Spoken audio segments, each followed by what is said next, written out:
Bismillahirrahmanirrahim. Assalamualaikum warahmatullahi wabarakatuh. Innal hamdalillah nahmaduhu wa nasta'inuhu wa nastahdihi wa nu'minu bihi wa natawakkal alaih wa na'udzu billahi min syururi anfusina min sayyiati a'malina may yahdihillahu fala mudhillalah wa may yudlil fala hadiyalah. Asyhadu an la ilaha illallah wahdahu la syarikalah wa asyhadu anna Muhammadan abduhu wa rasuluh. Allahumma shalli wa sallim wa barik ala Muhammad wa ala alihi wa ashabihi man tabi'ahum bi ihsanin ila yaumiddin. Yang sama-sama kita hormati, yang kita muliakan Bapak Menteri PMK Profesor Dr. Muhadjir Effendi yang saat ini masih perjalanan, tadi disampaikan oleh Ketua PDM, beliau perjalanan dari Jakarta menuju ke Sidoarjo. Kita tunggu, mudah-mudahan segera datang. Kalau dalam waktu 30 menit belum datang berarti saya tidak boleh turun katanya oleh Pak Milal ini. Harus sampai beliau datang. Kalau nanti datangnya jam 12 berarti saya berdiri di sini sekarang jam 9 sampai jam 12, 2 jam. Tidak apa-apa Bu ya. Yang sama-sama kita hormati Wakil Gubernur Bapak Emil yang tadi bersama kita meresmikan warungmu ya, warungmu, dan sekarang beliau meninggalkan tempat karena sudah ada terjadwal di tempat yang lain. Yang sama-sama kita hormati Kesbangpol Pak Frederick, PJNO Sekretaris Pak Agus ya. Agus dari LDII, tadi saya ketemu ya, LDII, kemudian ormas-ormas yang lain, Orsospol yang hadir pada pagi hari ini, yang sama-sama kita muliakan, yang terhormat, para anggota Dewan yang hadir, ada Pak Emir ya, yang lainnya ada enggak ya, anggota Dewan? Paling enggak calon anggota Dewan yang hari ini hadir, yang tadi disebutkan oleh Ketua PDM. Ya. Jadi ada banyak, ya, meski tadi Pak Milal rupanya masih belum komplit menyebutkan, ada Bu Umi Thohiro. Bu Umi Thohiro itu anggota PWA ya Bu Nelly. Nah ini, kalau tidak disebutkan protes itu Ibu Aisyah, Pak Milal. Oh enggak ada catatannya. Ada Pak Jasmuri, ada Pak Amrullah, ada Pak Roid, lupa kakaknya sendiri lupa disebut. Ada gak ya? Mudah-mudahan ada di belakang sana. Paling enggak menikmati warungmu di belakang. Yang sama-sama kita hormati Ketua PDM Profesor Dr. Zoul Milal. Ini guru saya ini. Saya tidak malu menyampaikan. Ya, berkali-kali kalau dalam sambutan pasti saya sebutkan, beliau ini guru saya, ya, profesor. Cuma derajatnya memang beda karena guru pasti menjadi profesor, kalau saya ini murid masih tetap seperti dulu. Yang sama-sama kita hormati seluruh anggota PDM, PDA, ketua dan anggota, semua ortum tingkat daerah, pimpinan cabang se-Kabupaten Sidoarjo, PCA Kabupaten Sidoarjo, PRM, PRA Kabupaten Sidoarjo, dan seluruh warga Persyarikatan Muhammadiyah yang sama-sama kita hormati dan kita banggakan. Syukur alhamdulillah pada pagi hari ini kita semua bisa memperingati milad 111 abad 111 tahun di abad kedua Muhammadiyah. Dengan tema yang luar biasa, kita bersama-sama ingin menciptakan dan berpartisipasi menjaga ketertiban dunia. Ya, kita sama-sama ingin menjadikan bagian dari dunia yang saat ini kita tempati ini. Nah, Bapak Ibu sekalian, mestinya yang hadir dan sambutan di tempat ini adalah Ketua PWM, Bapak Dr. Sukadiono MM. tetapi rupanya beliau hari ini tidak hadir karena mulai hari Jumat harus di Jakarta, kemudian beliau melanjutkan di Yogyakarta karena harus ketemu dengan pimpinan pusat Muhammadiyah. Ya, mungkin hari ini perjalanan pulang, sehingga beliau tidak bisa hadir di tengah-tengah kita. Beliau menyampaikan salam kepada Bapak Ibu sekalian warga Persyarikatan Kabupaten Sidoarjo. Bapak Ibu sekalian, dalam milad kali ini kita semua pasti tahu bahwa milad kali ini memiliki agenda yang sangat penting.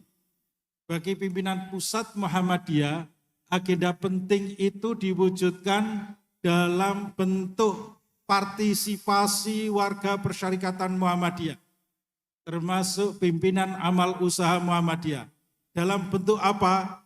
Kita menginginkan ada sebuah gerakan yang disebut dengan GIP, Gerakan Infak Pendidikan, yang hari ini telah dideklarasikan oleh pimpinan pusat Muhammadiyah agar milad kali ini ada sebuah kesadaran baru dari pimpinan-pimpinan Persyarikatan Muhammadiyah dan seluruh warga yang ada di negeri ini untuk apa? Untuk memberikan donasinya kepada pendidikan kita di Indonesia.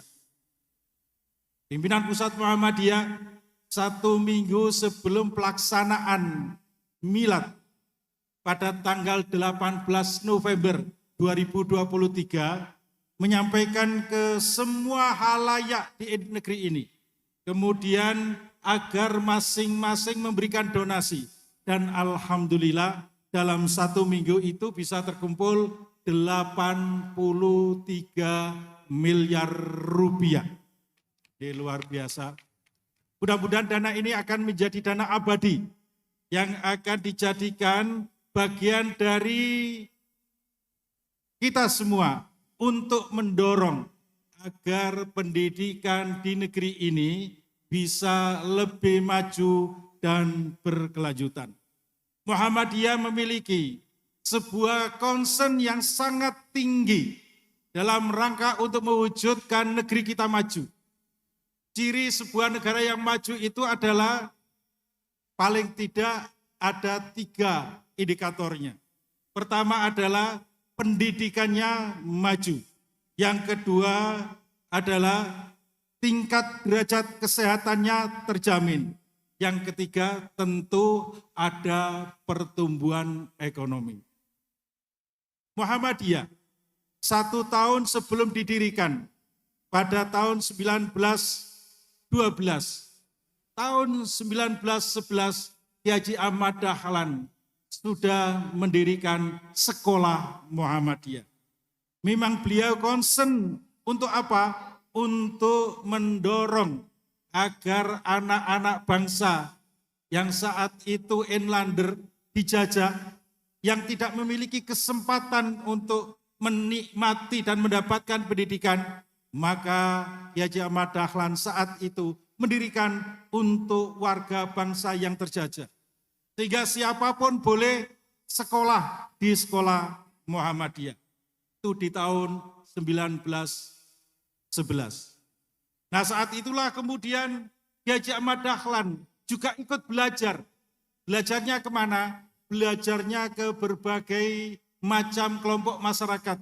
Waktu itu sudah bergabung dan belajar ke Budi Utomo. Bahkan di tahun-tahun itu Kiai Haji Ahmad Dahlan juga belajar ke sekolah Katolik yang ada di Magelang. Bahkan saat itu ya Kiai Haji Ahmad Dahlan juga minta untuk bisa diterima mendidik di sekolah Praja yang ada di Magelang. Ya miliknya Belanda, dan saat itu pingin Kiai Haji Ahmad Dahlan mengajarkan agama yang ada di sekolah Belanda. Itu luar biasa Kiai Haji Ahmad Dahlan. Oleh karena itu Muhammadiyah sejak awal mendedikasikan bahwa Muhammadiyah adalah gerakan yang ingin mencerdaskan kehidupan. Nah, yang kedua adalah derajat kesehatan. Nah, Bapak Ibu sekalian, inilah yang diwariskan oleh Kiai Haji Ahmad Dahlan. Sebelum beliau wafat, 1 minggu sebelum wafat, ada yang tahu Kiai Haji Ahmad Dahlan itu wafatnya tahun berapa, tanggal berapa, bulan apa? Ketorek ini kak tahu hal itu ya. Sampai tokoh Muhammadiyah saja, pendiri Muhammadiyah saja, wafat tidak tahu. Gus Agus, mohon maaf, Pak Agus, ini saking nemenin Muhammadiyah karena tidak pernah haul. Sehingga tidak tahu pendiri Muhammadiyah wafatnya kapan tidak tahu. Ada yang tahu? Sabri hadiah. Ti ono rupane dompetku mau. Ada yang tahu enggak?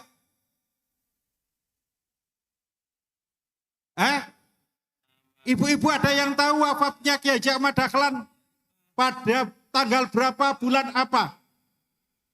G. Berapa? Tanggal berapa? Tanggal berapa? 23 Februari. Tahun berapa? Tahun berapa? Tahun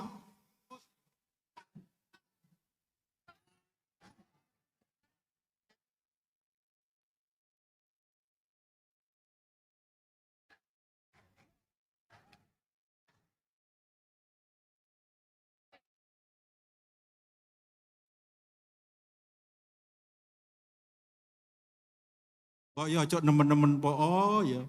Iling-iling 23 Februari 1923. 1 minggu sebelum beliau wafat. Hari-hari itu di bulan itu sudah diingatkan oleh Bu Nyai Walida agar Kiai Haji Ahmad Dahlan tidak perlu lagi keluar rumah karena memang kesehatan beliau itu memang menurun. Untuk dihadiri, saya sakit datang saja, tugas di Muhammadiyah tidak selesai. Apalagi kemudian kalau saya tidak hadir, maka banyak pekerjaan yang tertunda. Nah itulah kemudian beliau ya 1 minggu sebelum wafat, beliau mendirikan rumah sakit Muhammadiyah yang pertama di Yogyakarta. Ini luar biasa Bapak Ibu sekalian. Oleh karena itu semangat ini menjadi teladan kita. Karena memang benar-benar Kiai Haji Ahmad Dahlan ingin memberikan legasi kepada kita semua. Bahwa sesungguhnya berjuang ya untuk memajukan negeri ini melalui Muhammadiyah itu tidak ada habisnya. Tidak pernah berhenti. Terus menerus kita lakukan dan kita perjuangkan. Nah itulah ingin Kiai Haji Ahmad Dahlan meningkatkan derajat kesehatan ya di negeri ini. Maka Kiai Haji Ahmad Dahlan dengan seluruh jajarannya, terutama Kiai Sujak saat itu yang diserai bagian PKO, ya ini kemudian mendirikan Rumah Sakit Muhammadiyah. Nah, ciri yang ketiga adalah jika di sebuah negeri itu sudah ada peningkatan ekonomi. Ya, itulah kemudian Kiai Haji Ahmad Dahlan mendorong agar di Kampung Kauman itu ibu-ibu semuanya harus bekerja. Ya, bekerja, berdagang paling tidak. Maka sampai hari ini sudah menjadi tradisi jika panjenengan semua ke Kampung Kauman, ya, itu semua di rumah-rumah itu ada dagangan batik. Bahkan kalau panjenengan ke pasar Pringharjo, maka di sana itu yang banyak adalah ibu-ibu dari Kampung Kauman. Semangat untuk bekerja meningkatkan taraf hidup. Dan itu diajarkan oleh Kiai Haji Ahmad Dahlan. Setiap dalam perjalanan beliau ke berdakwah ke daerah-daerah, ya setiap beliau ke daerah naik kereta dan hampir di setiap stasiun kereta beliau itu akan berhenti dan di situ beliau berdakwah. Nah, inilah semangat yang beliau lakukan. Meski beliau itu seorang kiai tapi tidak malu, beliau tetap berdagang, ya berdagang dan sambil berdakwah menyiarkan ajaran Islam melalui gerakan Muhammadiyah. Jika tiga hal ini menjadi kunci kita, ya bisa kita lampaui, maka sesungguhnya negeri itu akan menjadi negeri yang maju. Kita melihat sekarang Indonesia, ya ini pertumbuhannya ini 5,5% kita menjadi senang. Tetapi sesungguhnya 5,5% itu hanya dimiliki oleh 10 orang yang terkaya di negeri ini. Belum sampai merambah kepada 90% rakyat Indonesia yang masih ada di paling bawah. Ini problemnya. Tugas kita adalah bagaimana sesungguhnya kita mengangkat derajat ekonomi bagi warga yang 90% itu. Saya merasa senang pada PDM, PDA yang hari ini melalui UMKM-nya ya telah membuka warungmu, bahkan di setiap kesempatan pasti ada gerakan untuk berekonomi. Yang hari ini di belakang kita lihat ada bazar dan lain sebagainya. Inilah adalah sebuah semangat, yang semangat ini memang terinspirasi oleh semangat Kiai Haji Ahmad Dahlan yang beliau menyampaikan, dadya wong sing kemajon, ojo waleh-waleh anggonmu, majokno Muhammadiyah, berjuang di Muhammadiyah. Inilah pesan Kiai Haji Ahmad Dahlan. Jadi kita diberikan pesan, hendaknya kita jangan pernah bosan ya untuk memajukan kehidupan kita dimanapun kita berada melalui gerakan Muhammadiyah. Yang hari ini kita saksikan bersama, kita sekalian hari ini Muhammadiyah tidak pernah berhenti untuk melakukan gerakan-gerakan yang saya sampaikan tadi itu. Sehingga kita sekalian ya merasa terus-menerus ya tidak pernah berhenti bahwa ada yang kurang dalam memajukan Muhammadiyah. Beberapa hari yang lalu, saya dengan Ketua PDM Prof. Bilal diajak oleh Rumah Sakit Siti Hadijah Sepajang untuk mengunjungi di Rumah Sakit Penang dan di Kuala Lumpur. Yang ingin saya ceritakan adalah betapa tetangga kita di Malaysia itu dari sisi pendidikan dan dari sisi kesehatan di sana jauh lebih maju dibandingkan dengan negeri kita. Buktinya apa? Banyak orang Indonesia, Pak Agus, banyak orang Indonesia yang berobat itu ke Pineng. Saya tidak tahu karena ingin berobatnya atau ingin rekreasi ke sana. Tapi yang jelas bahwa di Malaysia itu sudah ada konsep yang namanya wisata kesehatan. Jadi Bapak Ibu sekalian, tatkala panjenengan semua ingin berobat ke Malaysia, maka sejak dari Indonesia itu sudah diurusi oleh Rumah Sakit Pineng. Dan di sana itu sudah disediakan daerah-daerah atau tempat-tempat wisata, bahkan ada ya tempat wisata sekaligus tempat untuk berobat di sana. Dan tentu ya rumah sakit itu sedikit lebih maju dibandingkan dengan di negeri kita. Yang salah satu rumah sakit yang kebetulan kami juga datang, itu ada di Rumah Sakit Kuala Lumpur.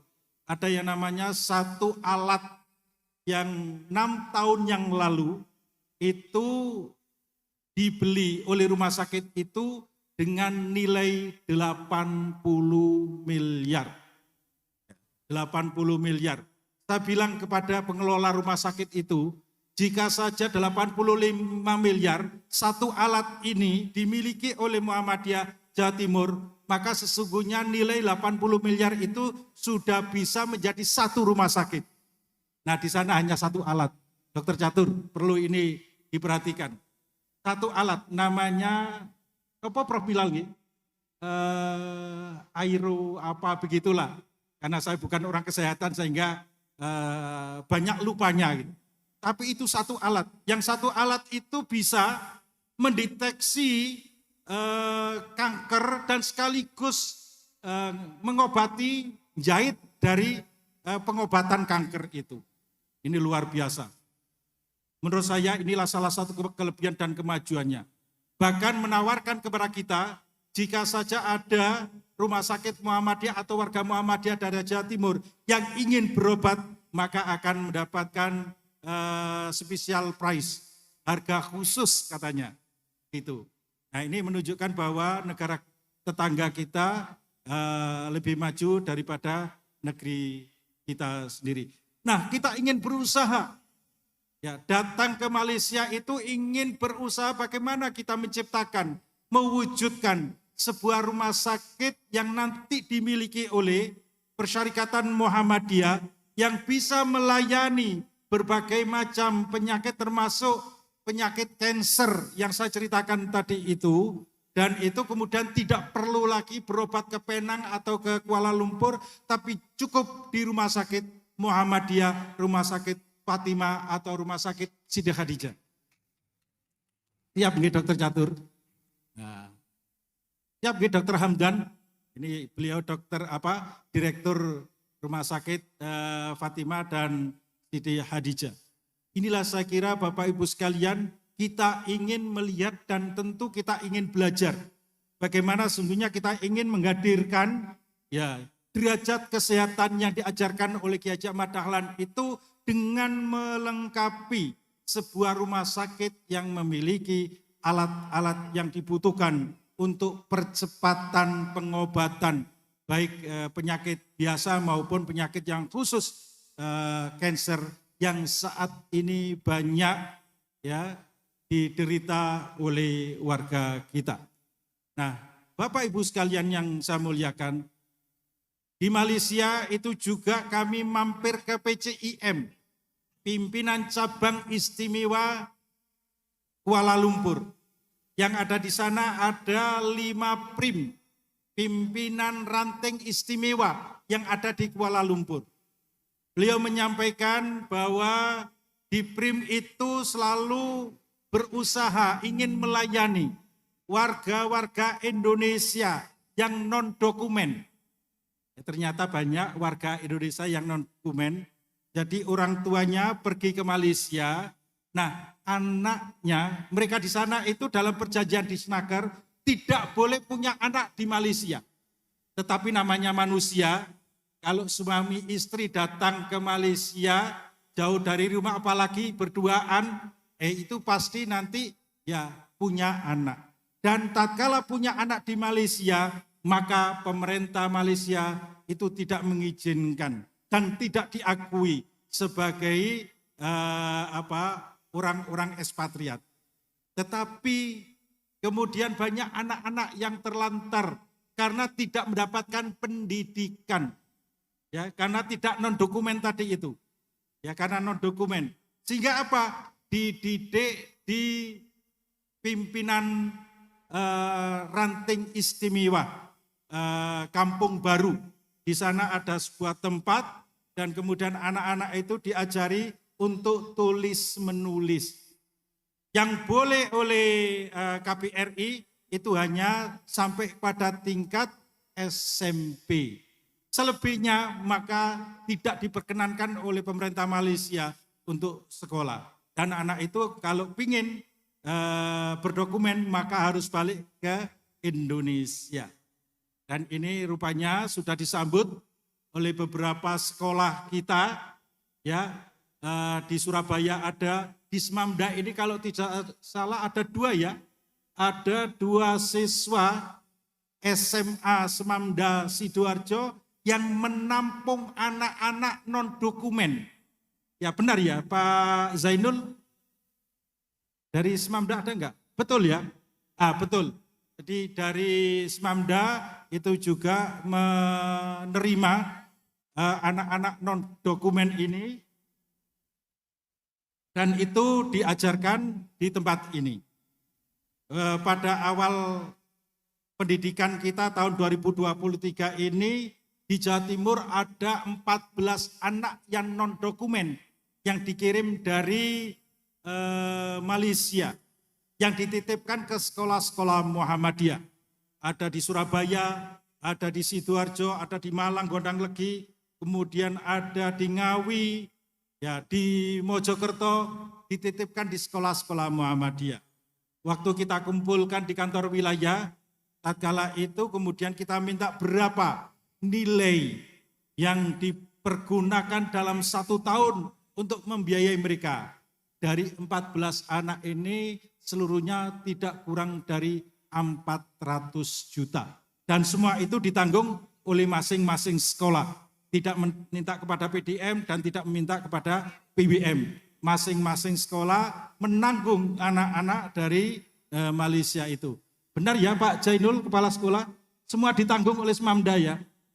Oleh karena itu Bapak Ibu sekalian yang menyekolahkan anaknya di Semamda, itu maknanya penjenengan ikut serta, ya membantu anak-anak yang non dokumen, anak Indonesia yang ada di Malaysia, dan kemudian sekolah gratis di Indonesia, di sekolah-sekolah Muhammadiyah. Itulah ada sebuah semangat. Kita tetap ingin bahwa menyelamatkan semesta tadi itu, salah satunya adalah kita juga berkontribusi untuk memikirkan kepentingan-kepentingan di era global saat ini. Nah, Bapak Ibu sekalian, kenapa Muhammadiyah itu bersusah-susah, ya, bersusah-susah untuk memberikan layanan yang seperti itu. Padahal mestinya ini kan tugasnya pemerintah, ya Pak Emir ya. Ini kalau kita tanyakan kepada anggota dewan, mestinya pemerintah ini yang bertugas ya menampung mereka. Anak-anak yang non dokumen itu tatkala di Indonesia, merekalah, pemerintahlah yang sesungguhnya berkewajiban untuk mendidik mereka, menampung mereka, menjadikan mereka agar menjadi anak yang pandai dan berpendidikan supaya tidak seperti bapaknya yang ke Malaysia itu. Tetapi kenapa Muhammadiyah bersusah-susah ikut serta membantu tugas pemerintah seperti ini? Itulah partisipasi Muhammadiyah dalam ikut serta memajukan bangsa dan negara kita ini. Tugas Muhammadiyah ingin menyelamatkan semesta. Itu tugas kita semua. Nah maka pesan Kiai Haji Ahmad Dahlan tadi itu, dadio wong sing kemajon, tetapi ojo wale-wale anggonmu memajukan Muhammadiyah. Itu adalah pesan kepada kita semua yang kemudian kita wujudkan, kita tidak pernah berhenti. Untuk apa? Berbuat, melakukan sesuatu yang itu merupakan legasi kita semua dalam rangka untuk mewujudkan Indonesia yang maju.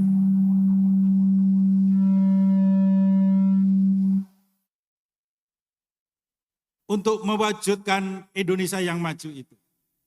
Tentu Muhammadiyah tidak bisa sendirian, bersama-sama dengan komponen bangsa ini.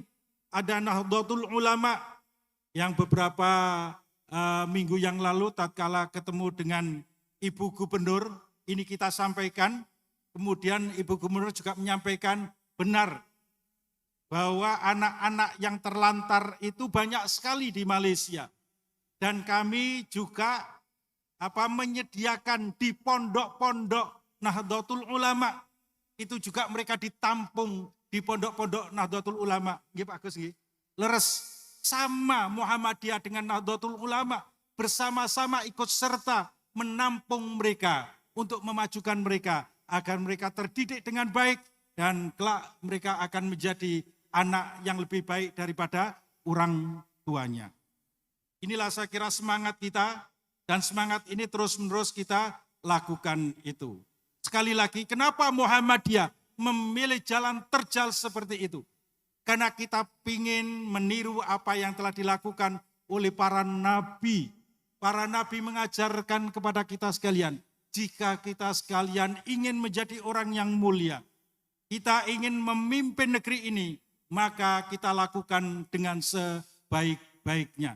Ujian dan cobaan pasti banyak yang ada di hadapan kita, tetapi bagi orang yang beriman, maka itu semua akan diselesaikan dengan baik. Al-Quran mengajarkan kepada kita, wa idzibtala Ibrahima Rabbu bikalimatin fa'atammahunna qala inni ja'iluka linnasi imama. Itulah sebuah penggalan ayat Al-Quran. Di sini ada anak dari pondok ya. Ayat yang saya baca tadi, surat apa, ayat berapa? Ayat berapa? Oh, itu hadiah.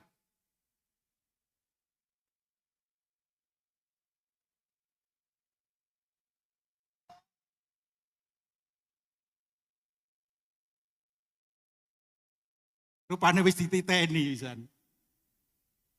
Ini sekretaris PCM Tanggulangin ya. Benar? Ya. Ini anaknya kiai kayaknya. Tiap hari ngaji, makanya hafal. Jadi sesungguhnya ayat ini berkaitan dengan Nabi Ibrahim. Nabi Ibrahim itu kan seorang nabi yang kemudian disebutkan sebagai ulul azmi minar rusul. Ulul azmi minar rusul, orang yang memang termuliakan ya, dari sekian banyak nabi dan rasul itu. Oleh karena itu Nabi Ibrahim ya diberikan ujian dan ujian. Tatkala diberikan tantangan-tantangan itu, Nabi Ibrahim ternyata lolos menjadi pemenangnya. Oleh karena itu sebutannya ya qala inni ja'iluka linnasi imama. Aku jadikan kau sebagai pemimpin, orang yang terdepan. Nah, pemimpin itu kan orang yang terdepan ya. Kalau kita sholat pasti kita ada di depan, makmum ada di belakang. Maknanya Bapak Ibu sekalian, jika kita ingin menjadi orang yang ada di depan, maka tatkala itulah ya kita semua tidak lepas dari ujian dan cobaan. Ujian dan cobaan itu pasti akan selalu menghampiri kita untuk apa? Meningkatkan derajat kualitas kehidupan kita. Jika kita sekalian ingin menjadi orang ya, pemimpin, seorang pemimpin, maka mau tidak mau kita harus mampu menyelesaikan tantangan demi tantangan dalam kehidupan ini. Maka yang ditorehkan oleh Nabi Ibrahim itu adalah banyak legasi-legasi, peninggalan-peninggalan yang luar biasa. Dan akhirnya Allah memberikan berkah bagi kehidupan. Yang ini dalam milad tadi ya, kita kemudian menjadi bagian dari menyelamatkan semesta, mewujudkan sebuah peradaban di alam semesta ini. Nabi Ibrahim juga sama. Bayangkan Bapak Ibu sekalian, siapapun tidak pernah membayangkan jika saja ya, kemudian orang bisa hidup di Mekah tatkala itu. Yang disebutkan dengan Bakah itu ya. Nah, maka tatkala itu adalah sebuah kawasan yang tandus dan gersang. Tidak ada kehidupan apapun di sana. Ya, tidak ada kehidupan. Tetapi apa? Ada sebuah semangat Nabi Ibrahim ingin mewujudkan bahwa sesuatu yang tidak mungkin itu jika didekati dengan cara yang rahmah, dengan cara yang baik, dengan cara patuh dan tunduk terhadap Allah Subhanahu wa taala, maka Allah akan menjadikan tempat yang gersang itu kemudian menjadi tempat yang abadi yang sampai hari ini dikunjungi oleh banyak orang dan tidak pernah berhenti. Bahkan di tempat itulah kemudian ada yang disebut dengan Baitullah. Yang Baitullah itu kemudian menjadi tempat setiap saat orang beribadah, tawaf mengelilingi Ka'bah yang tidak pernah berhenti meski pada saat pandemi COVID-19 kemarin. Jika saja mungkin ya, kalau Ka'bah itu sudah tidak ada lagi orang yang beribadah, orang yang tawaf, mungkin dunia ini juga akan berakhir. Tetapi kita lihat bahwa justru di Ka'bah itu setiap hari banyak orang ya berkeliling di sana. Itulah sebuah sikap yang dilakukan oleh Nabi Ibrahim, ingin mewujudkan sesuatu yang tidak mungkin menjadi kenyataan. Lihat saja tatkala itu ceritanya, ini sambil ngenteni Pak Muhajir, di suwe, di kurang sak jam. Ini nakalan ini Pak Yai Milal ini. Saya diberikan jatah yang paling panjang. Coba bayangkan Bapak Ibu sekalian, Nabi Ibrahim tatkala itu di usia 80 tahun, belum punya keturunan. Nabi Ibrahim senantiasa berdoa kepada Allah Subhanahu wa Ta'ala agar Allah Subhanahu wa Ta'ala memberikan seorang putra yang mewarisi dan melanjutkan dakwanya. Beliau senantiasa berdoa kepada Allah Subhanahu wa Ta'ala. Robbi habli minas solihin. Wahai Tuhanku, berikanlah aku seorang putra yang akan melanjutkan tugas yang mulia untuk berdakwah kepada umat manusia. Doa itu beliau lantunkan setiap hari, pagi, siang, dan sore, serta malam. Beliau lantunkan itu semua. Tetapi apa yang terjadi? Lama ditunggu tidak punya anak. Kemudian tiba-tiba Allah memberitahu kepada Nabi Ibrahim, fabasyarnahu bihulamin halim. Wahai Ibrahim, hari ini aku beritahu kepada engkau, kau akan punya anak seorang yang alim dan sabar. Itulah kemudian lahirlah seorang anak yang namanya Ismail dari seorang istri yang namanya Hajar. Nah, ujian Allah, tatkala itu Nabi Ibrahim sangat senang sekali punya anak. Tapi ujiannya apa? Ternyata Allah perintahkan, wahai Ibrahim, kau dengan istrimu dan anakmu yang baru lahir itu pergilah ke Bakkah. Kemudian di Mekah itu, kemudian tiba-tiba apa? Nabi Ibrahim diperintahkan oleh Allah untuk meninggalkan Mekah. Tatkala itu kemudian tanpa berbasa-basi, Ibrahim meninggalkan Hajar dan Ismail. Melangkah begitu saja, kemudian dipanggil oleh istrinya. Wahai Ibrahim, kau mau kemana? Meninggal kami berdua. Ibrahim tidak noleh. Tidak noleh kepada istrinya itu. Nah kemudian dipanggil lagi. Wahai suamiku, engkau tega meninggalkan aku dan anakmu di tempat yang gersang. Tidak ada kehidupan, tidak ada pohon, tidak ada air, tidak ada buah-buahan seperti ini. Ibrahim tidak noleh. Tetapi kemudian Hajar yang telah dididik oleh Ibrahim dengan nilai-nilai agama dan tauhid yang kuat, itu kemudian pertanyaannya dibalik. Wahai suamiku, apakah kau meninggalkan kami berdua di tempat yang gersang seperti ini? Perintah Allah Subhanahu wa Ta'ala. Kemudian Ibrahim noleh dan menjawab, iya. Tatkala itulah kemudian si Hajar yang sudah dididik dengan baik itu kemudian menyampaikan, idzan jika memang demikian, la yudayyi'anallah. Pasti Allah punya rencana dan Allah tidak akan menyia-nyiakan. Aku berdua dengan anakku kau tinggalkan. Allah punya rencana. Silakan wahai suamiku, tinggalkan kami berdua tempat yang gersang, tidak ada makanan dan minuman ini. Itulah Bapak Ibu sekalian, ya. Siti Hajar ditinggal oleh Ibrahim hanya berduaan saja di Mekah. Pasti penjenengan semua kalau yang sudah pernah ke Mekah tahu gimana yang namanya Mekah ya bisa tumbuh buah-buahan, tidak mungkin. Ya, ini kemudian apa yang terjadi Bapak Ibu sekalian? Tidak ada minuman. Kemudian anaknya Ismail yang masih bayi itu menangis.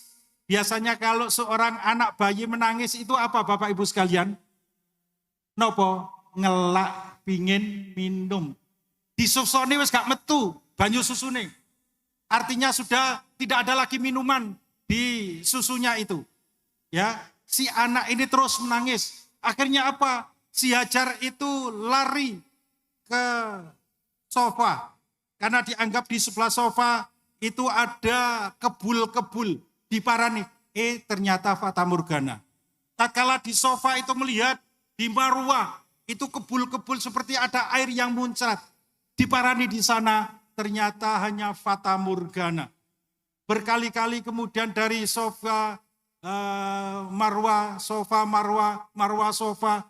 Ya, dan itulah kemudian ternyata di dekat dengan anaknya yang Ismail itu kemudian keluar Zam-Zam, air Zam-Zam yang sampai hari ini tidak pernah berhenti. Yang setiap orang haji dan umroh pasti ingin mencicipi yang namanya air Zam-Zam. Az-Zamzamu lima syuribalahu. Air Zam-Zam itu tergantung dari orang yang minum.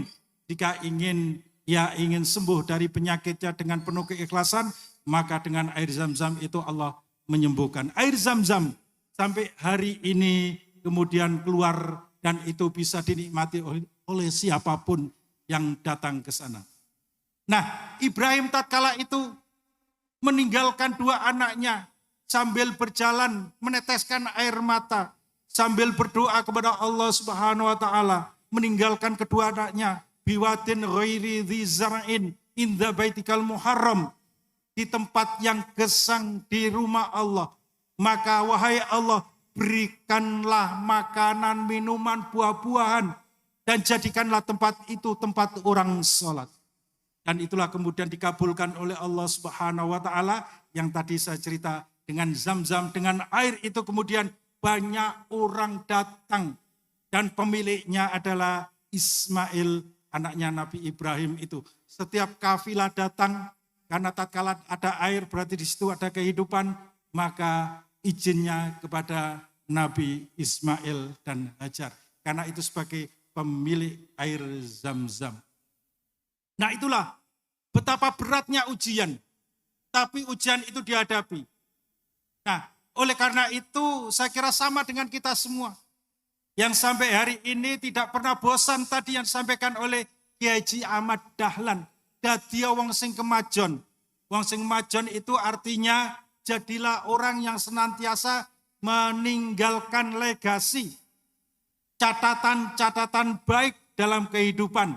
Catatan-catatan baik itulah yang kemudian akan menjadi bagian dari peradaban yang akan dibangun oleh Muhammadiyah. Muhammadiyah ingin membangun sebuah kawasan bahwa Indonesia adalah negara yang maju, pendidikannya maju, kesehatannya baik, ekonominya juga meningkat. Itu semua menjadi bagian dari cara Allah Subhanahu wa taala. Jika kita ingin melakukan sesuatu dan meninggalkan kebaikan, maka kita harus menghadapi berbagai macam ujian tadi. Wa idzibtala Ibrahima Rabbu bikalimatin fa'atammahunna. Harus kita selesaikan satu persatu tugas kehidupan kita untuk membangun kehidupan yang lebih baik itu. Maka Muhammadiyah melalui gerakannya dan kita semua hari ini dalam muktamar ke-48 kita semua dihadapkan kepada sebuah tema besar yang ingin menyelamatkan semesta itu. Maka dalam rangka menyelamatkan semesta itu, pimpinan Muhammadiyah, pimpinan pusat Muhammadiyah ingin mendorong agar warga persyarikatan memiliki etos yang sangat tinggi. Apa? Etos gerakan, ada etos amalia, ada etos yang terus-menerus melakukan perubahan. Nah, etos gerakan ini menjadi ciri Muhammadiyah. Oleh karena itu Muhammadiyah disebut sebagai Al-Islam agamaku, Muhammadiyah gerakanku. Itu dalam lagu Sang Surya.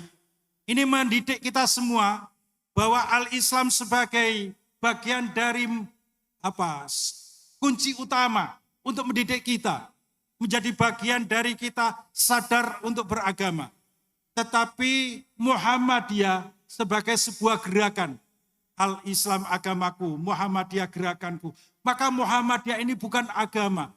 Tapi Muhammadiyah itu adalah tempat kita untuk berbakti yang ingin mewujudkan negeri ini menjadi negeri yang baik. Maka Muhammadiyah sebagai gerakanku. Dengan cara apa? Meningkatkan kapasitas ilmu kita, meningkatkan kapasitas perjuangan kita. Untuk melakukan apa? perubahan dimanapun kita berada.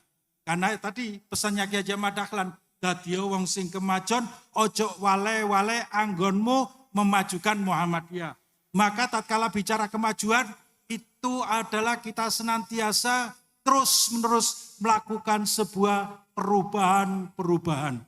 Perubahan-perubahan itu adalah sebuah keniscayaan. Maka ada 5 hal pokok yang disampaikan oleh MC tadi itu dalam Islam berkemajuan. 5 pokok itu pernah dulu dirumuskan oleh Kiai Suja. Rumusan Kiai Suja itu ada 5. Yang pertama adalah tauhid yang murni. Yang kedua memahami Islam berdasarkan pada Al-Quran dan As-Sunnah yang mendalam. Yang ketiga adalah melembagakan amal-amal soleh. Kemudian yang keempat adalah berpikiran hari ini dan yang akan datang. Kemudian yang kelima itu adalah kita wasatiyah. Nah, kemudian dalam risalah Islam berkemajuan, itu tadi yang disampaikan oleh MC. Ada 5 pokok yang hampir sama, yang dulu pernah dirumuskan oleh Kiai Suja. Yang pertama itu adalah berlandaskan kepada tauhid yang murni. Khosaisul hamslil Islam taqaddam. Di 5 hal yang akan datang ini harus menjadi pegangan bagi Muhammadiyah. Yang pertama adalah al-mabni ala tauhid. Kita bangun kehidupan ini di atas landasan tauhid yang murni. Nah, kalau kita bicara soal tauhid yang murni, ya pertanyaannya, apa ada tauhid yang tidak murni? Tauhidnya kita tetap kepada Allah sebagai wujud penghambaan diri kita kepada Allah, maka tempat bergantung kita hanya kepada Allah Subhanahu wa taala. Tetapi masih banyak di tengah-tengah masyarakat kita yang mencampur adukkan tauhid. Tauhidnya tetap kepada Allah, tapi dicampuri dengan berbagai macam tahayul dan lain sebagainya. Ini yang masih menjadi tugas kita semua dalam membangun kehidupan saat ini. Maka penting bagi kita untuk mewujudkan tauhid yang murni. Jika saja kita semua memiliki tauhid yang murni itu, maka Allahus Somad, Allah tempat bergantung kita. Sebagaimana Nabi Ibrahim. Nabi Ibrahim itu hanya bergantung kepada Allah Subhanahu wa taala. Ya, selain Allah maka itu bukan tempat bergantung. Meski bapaknya Nabi Ibrahim yang bernama Azar itu adalah seorang ahli membuat patung. Patung dibikin oleh Azar dan kemudian kalau jadi maka patung itu disembah. Nah, kemudian Nabi Ibrahim menjadi galau karena melihat bapaknya yang membikin barang yang mati kemudian disembah. Akhirnya Ibrahim menemukan Tuhannya itu dengan inni wajhatu wajhiya lilladzi fataras samawati wal ard hanifan muslima wa ma ana minal musyrikin. Itulah pernyataan dari Nabi Ibrahim yang menyatakan bahwa kita hanya bergantung kepada Allah Subhanahu wa taala dan akhirnya Allah Subhanahu wa taala memberikan legasi kepada Nabi Ibrahim di setiap pola sikap dan perilaku hidupnya mewariskan kehidupan yang bermakna dan mengandung nilai-nilai ajaran agama. Itulah yang harus kita bangun saat ini. Jika saja kita saat ini bergantung hanya kepada Allah Subhanahu wa taala, maka kita akan mengakui bahwa Allah itu Ar-Razzaq yang memberikan rezeki kepada kita sekalian. Bagi siapa saja yang ingin membuktikan bahwa Allah itu Ar-Razzaq, maka dia tidak akan takut dimanapun dan kapanpun berada. Maka Allah menjadi tumpuan untuk memohon mendapatkan rezeki dari Allah Subhanahu wa taala. Setiap rupiah yang kita keluarkan dalam membantu gerakan infak pendidikan, maka itu akan dinilai oleh Allah Subhanahu wa taala sebagai bagian dari membangun kehidupan yang lebih baik. Inilah semangat yang kita bangun. Oleh karena itu tauhid yang murni akan membimbing kita menjadi manusia utama, manusia yang memiliki kekuatan luar biasa. Yang kedua itu adalah kita mempelajari dasar kita beragama, Al-Quran dan As-Sunnah, ar-ruju ilal Quran wal Sunnah, kembali kepada Al-Quran dan As-Sunnah. Nah Bapak Ibu sekalian, ini adalah semangat kita. Ya, semangat kita dengan sebuah pendekatan kita dengan cara bayani, burhani dan irfani. Maka ada nilai-nilai yang ada di hadapan kita, adat istiadat yang ada di hadapan kita, itu harus kita dalami, yang kemudian kita sekalian bisa memaknai adat istiadat itu adalah bagian dari tata cara hidup kita yang kita dekatkan dengan semangat ar-ruju ilal Quran was sunnah. Semangat ini yang harus kita bangun dalam setiap kita mengarungi kehidupan ini. Maka bagi Muhammadiyah siapapun, maka harus memiliki sebuah semangat ingin terus-menerus belajar dan ingin mewujudkan kehidupan ini dengan landasan Al-Quran dan As-Sunnah. Kemudian yang ketiga adalah menghidupkan ijtihad dan tajdid. Al-Iqya wa ijtihad wa tajdid. Menghidupkan ijtihad dan tajdid menjadi sebuah kesepakatan kita bahwa Al-Quran dan As-Sunnah kalau di zaman Nabi dan para sahabat karena langsung dibimbing oleh Al-Quran dan As-Sunnah. Maka setelah Nabi, kita sekarang sudah 15 abad setelah Nabi. Maka banyak hal akumulasi dari berbagai macam kehidupan kita yang berbeda tempat, berbeda cara, berbeda adatnya. Maka pendekatan kita adalah dengan pendekatan-pendekatan ya di samping bayani, burani, maka ada nilai-nilai irfani. Itu yang harus kita lakukan. Maka pendekatan adat itulah saya kira menjadi sangat penting bagi kita untuk menghidupkan tajdid dan ijtihad kita. Jika saja pada saat ini kita semua dalam beragama, tatkala itu semua tidak kita dapati dalam Al-Quran dan As-Sunnah dalam konteks kehidupan kita sehari-hari, maka Al-Quran dan As-Sunnah memberikan ruang kepada kita sekalian untuk apa? Untuk menjadikan kehidupan ini tetap kita dekatkan kepada nilai-nilai yang diajarkan oleh Allah Subhanahu wa Ta'ala. Maka ijtihad ini menjadi sangat penting dan ini menjadi bagian dari semangat Muhammadiyah yang ingin mewujudkan tata dan cara kehidupan kita untuk mewujudkan kehidupan yang lebih baik itu. Maka ijtihad dan tajdid merupakan kata kunci bagi Muhammadiyah untuk menyelesaikan berbagai macam persoalan kehidupan di tengah-tengah masyarakat kita. Kemudian yang keempat adalah mengembangkan wasatiyah, ta'ziz alal Muhammadiyah. Maka Muhammadiyah mengembangkan ta'ziz wasatiyah itu menjadi kata kuncinya.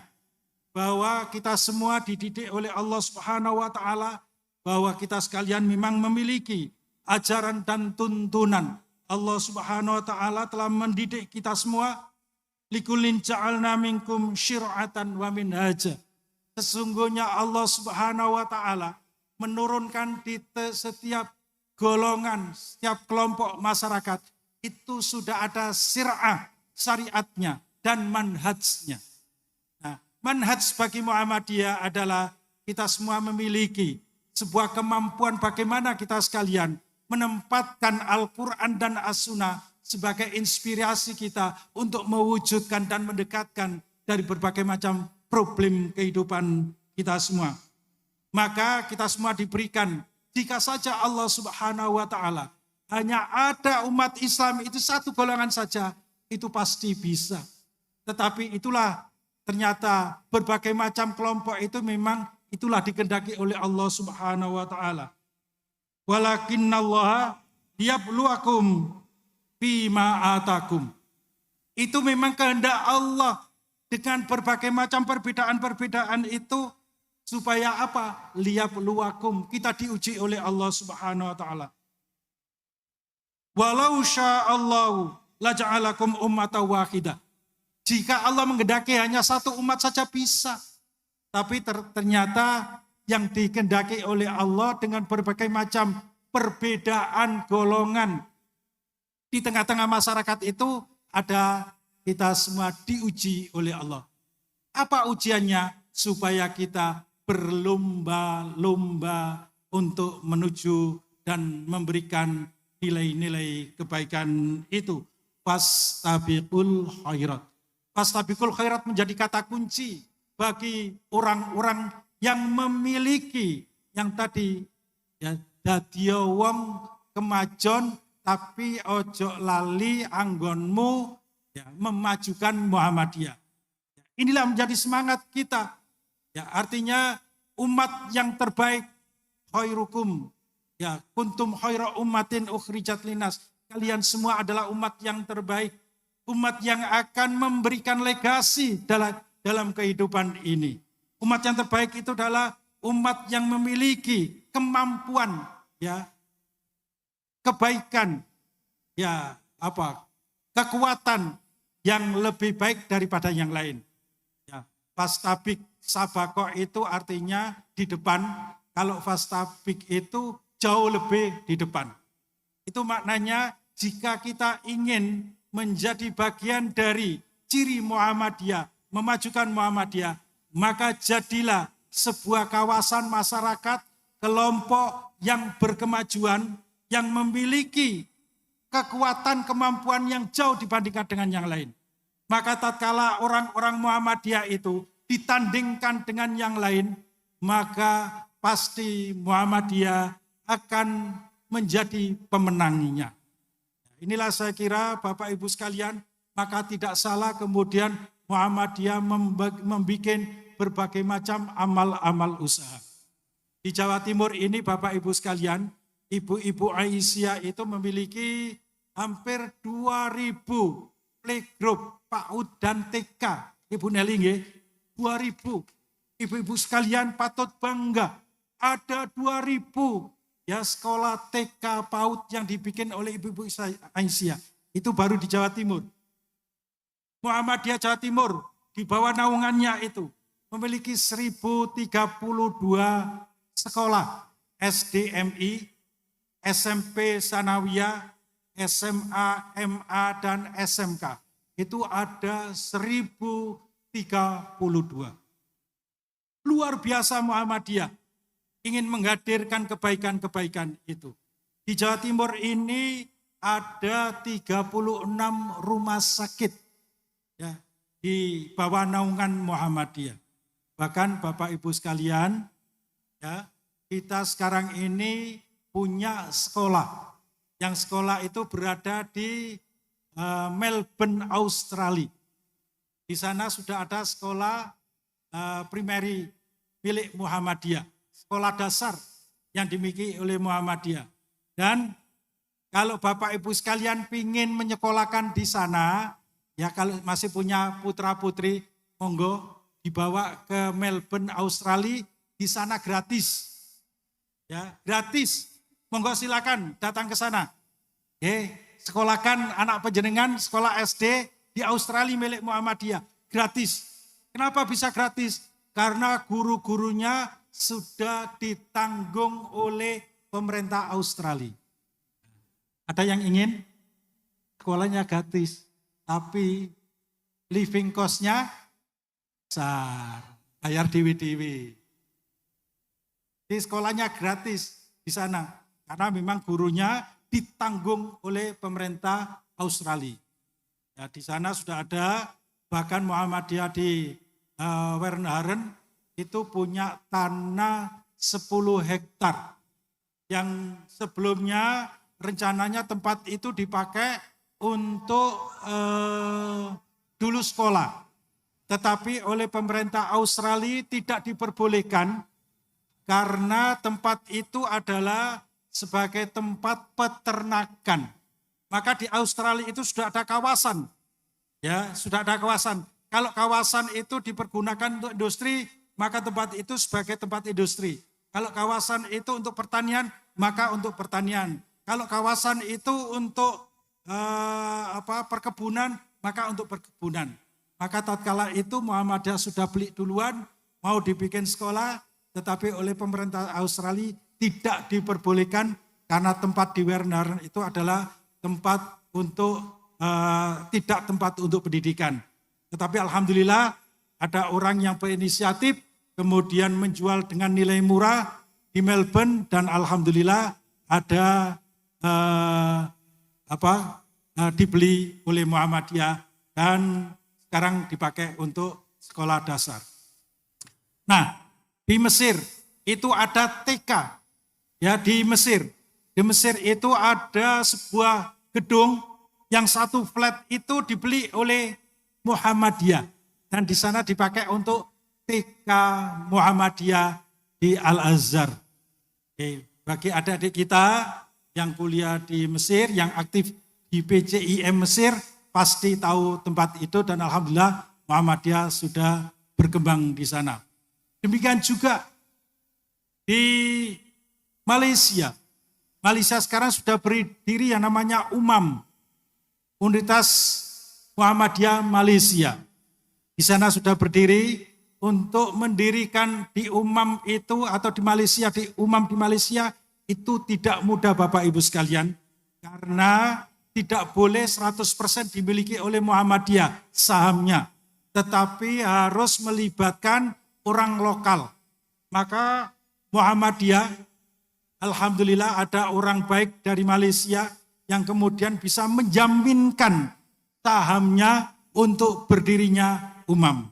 Dan UMAM saat ini sudah insya Allah pada tahun 2023-2024 ini sudah operasional yang hanya menerima mahasiswa S3. Bagi Bapak Ibu sekalian dosen di UMSIDA atau di SMAMDA atau di amal usaha yang lain, ya ini monggo silakan untuk mendaftarkan diri menjadi bagian dari sekolah Muhammadiyah yang ada di Malaysia. Itulah semangat yang dibangun oleh Muhammadiyah dalam rangka apa? Untuk mewujudkan agar anak-anak kita, generasi-generasi kita ini jauh lebih baik daripada generasi sebelumnya. Bukankah ada sebuah pernyataan alimu auladakum fa innahum saya'isu ghairu li zamanikum. Didiklah anak-anak kalian semua karena sesungguhnya anak-anak kalian itu akan hidup di zamannya, bukan di zamanmu. Ini penting menjadi Bapak Ibu sekalian agar kita menyiapkan generasi yang mampu menghadirkan kebaikan-kebaikan yang jauh lebih baik daripada kita. Tantangan ke depan itu bukan semakin mudah, tetapi ke depan ini tantangan jauh lebih berat dibandingkan dengan zaman kita saat ini. Yang akan datang itu akan memiliki sebuah tantangan yang jauh lebih berat dibandingkan dengan kita sekalian. Oleh karena itu kewajiban kita adalah mendidik anak-anak kita menjadi anak-anak yang memiliki kekuatan dan kemampuan untuk jauh ya memiliki 5 menit sudah datang. Ini sudah diberitahu 5 menit mau datang. Berarti tugas saya mau selesai. Nah, ini harus menyiapkan apa yang kita siapkan, generasi-generasi yang akan datang, yang memiliki kemampuan yang jauh lebih baik daripada kita saat ini. Nah, oleh karena itu mari kita didik, kita siapkan generasi-generasi bangsa kita.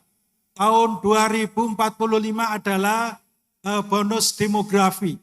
Jika saat ini anak-anak kita generasi Z yang jumlahnya 60 juta, kita siapkan ya dengan berbagai macam keahlian, kemampuan yang akan dipergunakan untuk meraih ya masa depan. Ini tentu kita harus menyiapkan dengan sebaik-baiknya. Dengan cara apa? Mengajarkan kepada mereka yang melek terhadap berbagai macam ilmu mutaakhir, terutama kaitannya dengan IT. Ya, Tentu kita kenalkan dengan blockchain, dengan artificial intelligence. Ya, ini adalah anak-anak yang masa depan ya harus mampu. Anak-anak SMA kita harus kita ajarkan itu. Anak-anak pondok kita harus kita ajarkan itu. Karena mereka nanti yang akan menghadapi sebuah zaman, yang zaman itu adalah yang akan mereka jadikan sebagai sebuah kekuatan. Inilah pentingnya kita sekalian fastabiqul khairat.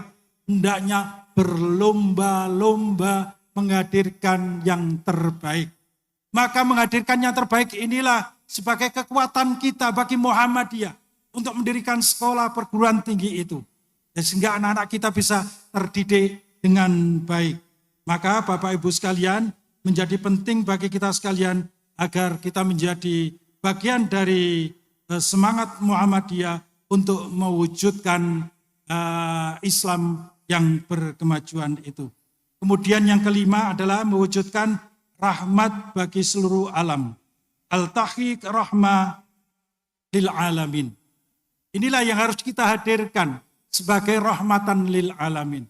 Muhammadiyah ingin melakukan sebuah gerakan infak tadi, pendidikan, kemudian ingin mewujudkan rumah sakit premium, kemudian ingin mewujudkan MDMC, yang sekarang ini MDMC itu sudah diakui di era global di dunia, dan itu semua adalah dalam rangka untuk menjadikan Muhammadiyah terdepan dibandingkan dengan yang lain. Maka Bapak Ibu sekalian, ya ini kawan-kawan kita dari MDMC, jika ada disaster atau ada bencana, baik bencana kemanusiaan, bencana alam, itu pasti Muhammadiyah akan hadir. Ya, lihat saja tatkala ada gempa bumi di Syria dan Turki, maka melalui IMT, Muhammadiyah mengirim para dokter-dokter, kemudian di hari itu juga datang ke Turki dan datang ke Syria. Mereka melakukan pertolongan bagi warga masyarakat yang kena bencana alam tatkala itu. Lihat saja tatkala masyarakat dunia ya ada di Cox's Bazar, ya masyarakat terusir dari tempat tinggalnya, maka Muhammadiyah mendirikan sekolah di Cox's Bazar yang ada di perbatasan Bangladesh dengan Myanmar. Nah, Muhammadiyah hadir di sana, bahkan mendirikan sekolah, mendirikan pasar di sana. Itulah Muhammadiyah. Tatkala ada kebencanaan, baik bencana alam, bencana kemanusiaan, maka Muhammadiyah hadir. Termasuk kawan-kawan kita MDMC mendampingi kawan-kawan kita yang ada di Cemundo. Cemundo itu ada kelompok Syiah yang dari Sampang, yang masih belum pulang di Cemundo, itu masih didampingi psikologinya di Cemundo. Nah inilah Bapak Ibu sekalian, betapa pentingnya Muhammadiyah hadir di berbagai macam kawasan. Untuk apa? Untuk memberikan sesuatu yang lebih bermanfaat, bermakna untuk kehidupan kita. Nah inilah saya kira kita menghadirkan rahmatan lil alamin agar bisa dinikmati oleh siapapun. Muhammadiyah menjadi kekuatan yang hari ini kita sekalian patut bangga agar kita sekalian menjadi bagian yang utama untuk memajukan negeri ini. Negeri ini tidak bisa hanya dimajukan oleh Muhammadiyah, tapi kita bersama-sama dengan Nahdlatul Ulama untuk membangun negeri ini menjadi negeri yang maju. Bersama-sama dengan pemerintah agar negeri kita juga menjadi negeri yang maju. Bahkan Bapak Ibu sekalian, Muhammadiyah juga hadir di kawasan-kawasan yang umat Islam di negeri kita ini minoritas. Lihat saja kawasan yang ada di NTT, di Kupang. Muhammadiyah mendirikan Universitas Muhammadiyah Kupang. Di Kupang itu ada Universitas Muhammadiyah yang kuliah, ya, itu dari anak-anak yang beragama Katolik dan Kristen, yang jumlahnya tidak kurang dari 70% yang ada di Kupang. Demikian juga di Maumere. Di Maumere Muhammadiyah mendirikan perguruan tinggi yang sekolah 80% adalah orang-orang Katolik dan Kristen. Lihat saja yang ada di Papua, di Sorong. Muhammadiyah punya Universitas Muhammadiyah Uni Muda, punya Universitas Papua Barat. Ya, ini juga punya. Ada 3 perguruan tinggi yang ada di Papua.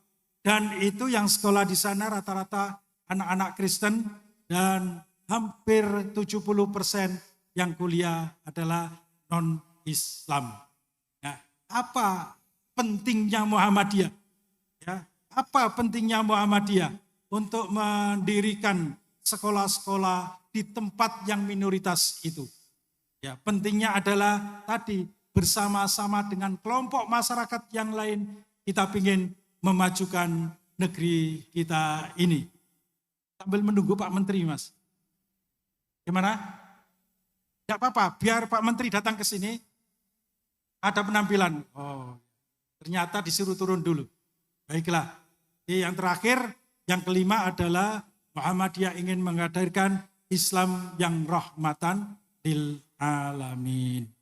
Mudah-mudahan kita semua dalam memperingati 111 usia Muhammadiyah ini, kita tetap menjadi bagian yang utama untuk menghadirkan Islam yang berkemajuan di negeri yang tercinta ini.